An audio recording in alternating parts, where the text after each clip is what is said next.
Hi everyone, আসসালামু আলাইকুম। সবাইকে অনেক অনেক শুভেচ্ছা জানিয়ে আজকের রেসিপি শুরু করছি।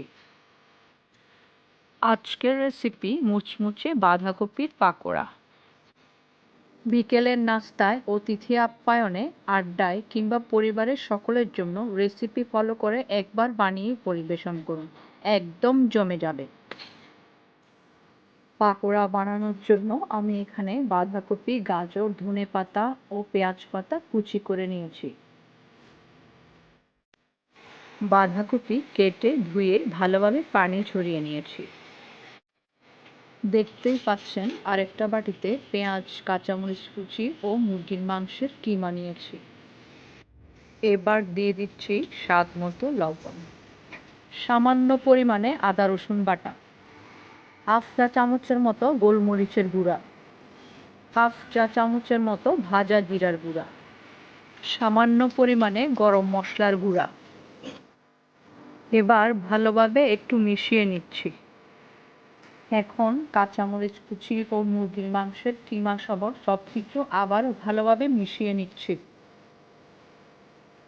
আপনারা চাইলে এখানে মুরগির মাংসের কিমার পরিবর্তে গরুর মাংসের কিমা ব্যবহার করতে পারেন।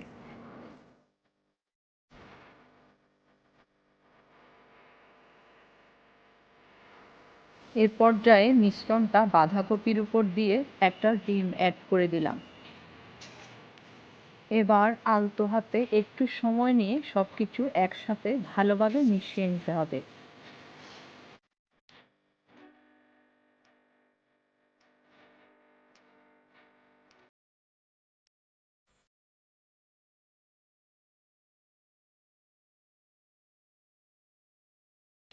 এবার এখানে শুকনো উপকরণগুলো দিয়ে দিব। দিয়ে দিচ্ছি 1 টেবিল চামচ কর্নফ্লাওয়ার। বাইন্ডিংসের জন্য এখানে অবশ্যই কর্নফ্লাওয়ার ব্যবহার করতে হবে। 2 টেবিল চামচের মতো চালের গুঁড়া দিয়ে দিলাম।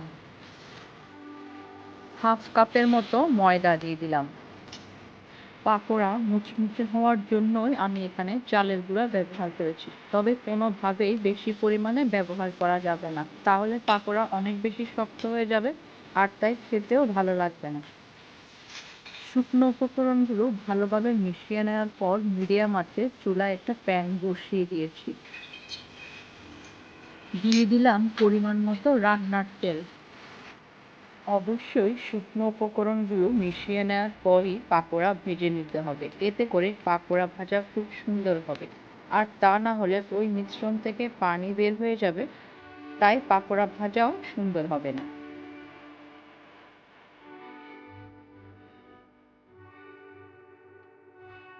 তেলটা গরম হলেই পাকোড়া এভাবে বানিয়ে নিব।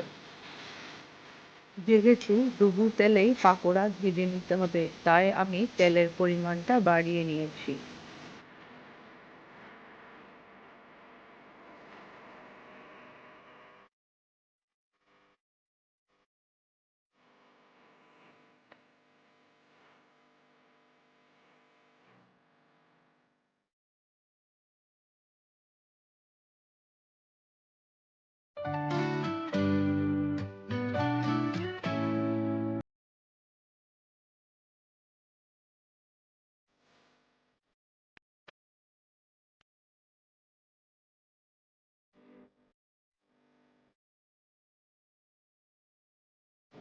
এবার উল্টে পাল্টে ভালোভাবে পাকোড়াগুলো ভেজে নেব।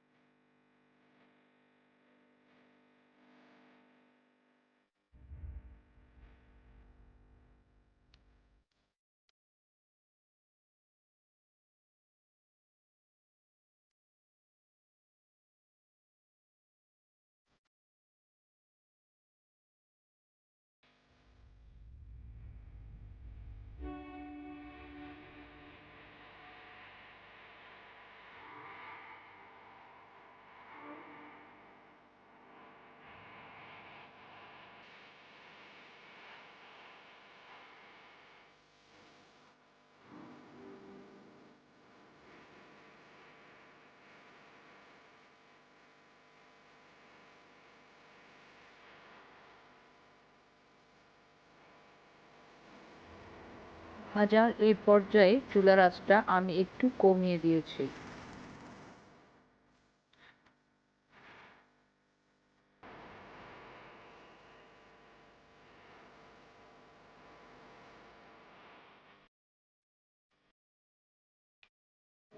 পাকোড়াগুলো ভাজা হয়ে গেছে, এবার তেল ঝরিয়ে একটা কিচেন টিস্যুর উপর রেখে দিচ্ছি।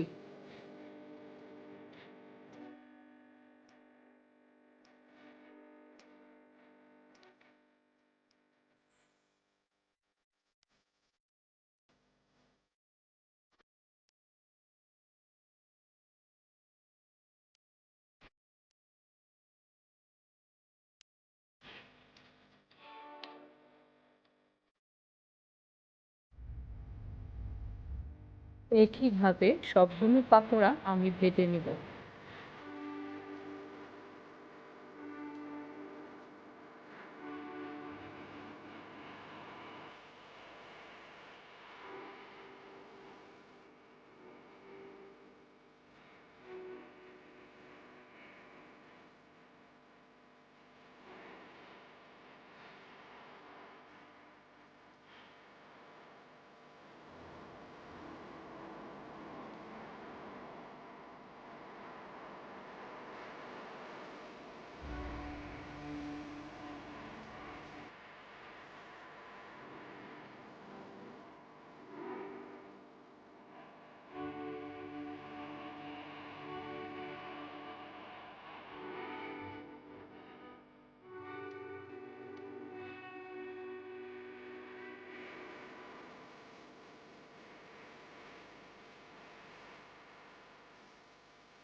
সবগুলো পাকোড়া আমি ভেজে নিয়েছি, এবার সার্ভ করব।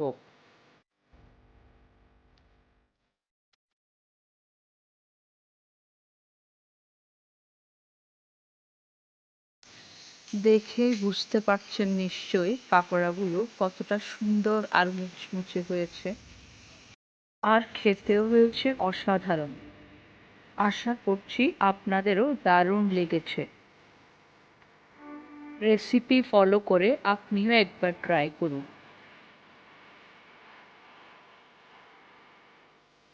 ট্রাই করে কেমন লেগেছে কমেন্ট করে জানাবেন।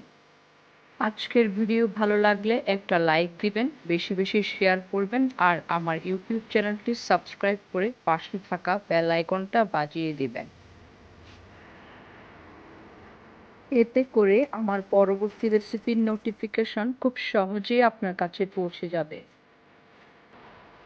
আজ এখানেই শেষ করছি। সবাই অনেক ভালো থাকবেন আর আমার জন্য দোয়া করবেন। আল্লাহ হাফেজ।